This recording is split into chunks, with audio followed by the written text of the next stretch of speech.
আমাদের আজকের রেসিপি রোজকার রান্নাবান্নার জন্য মাছের ডিম দিয়ে বাটি চচ্চড়ি।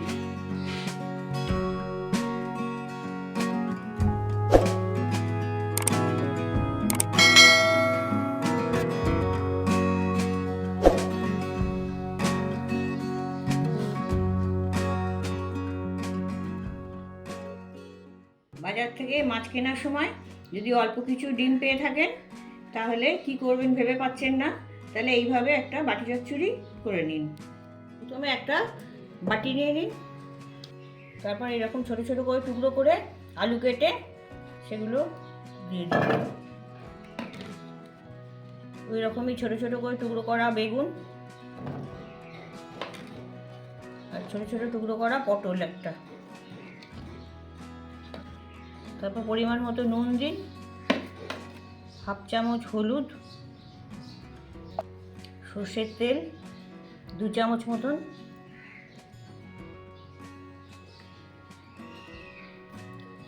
কাঁচা লঙ্কা আমি 3টে কাঁচা লঙ্কা দিচ্ছি, তার মধ্যে 2টো আমি ভেঙে দিয়ে দিচ্ছি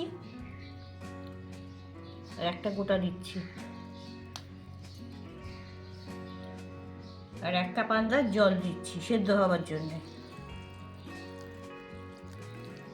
দিয়ে এগুলোকে সব মিক্স করে দিলাম।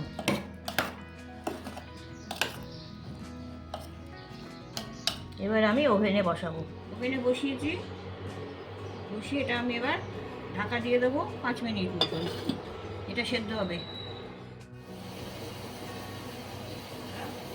5 মিনিট হয়ে গেছে, আমি ঢাকনাটা খুলছি।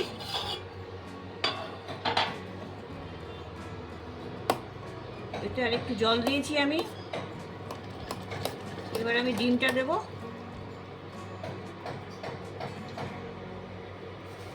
ডিমটা পরিষ্কার করে ধুয়ে নিয়েছি, ধুয়ে এবার আমি দিয়ে দিচ্ছি ডিমটা। তার সঙ্গে আমি কিছু কুচনো পেঁয়াজ দিয়ে দিচ্ছি।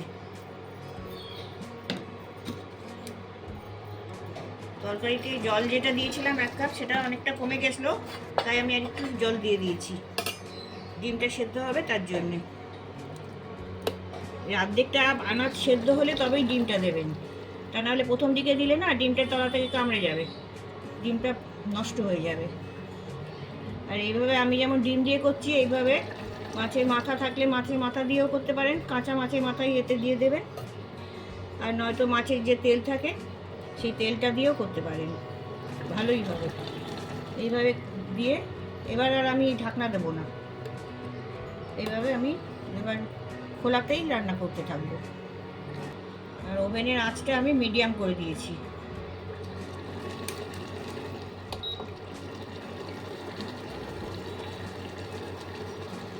নেড়ে নেড়ে ডিমটা একটু ভেঙে দিন, তাড়াতাড়ি হবে তাতে।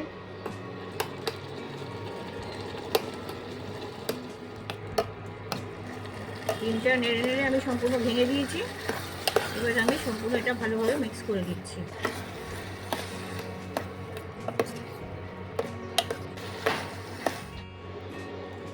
দেখতে পাচ্ছেন সব ডিমগুলোই সেদ্ধ হয়ে গেছে আর জলটাও বেশ শুকিয়ে গেছে। এই সময় আরও একটু সর্ষের তেল দিয়ে দিন, 1 চামচ মতন সর্ষের তেল দিয়ে এটা একটু নেড়ে মিক্স করে দিতে হবে।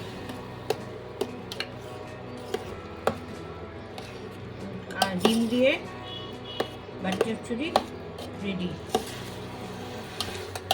ভাতের সঙ্গে এটা খুব ভালো লাগবে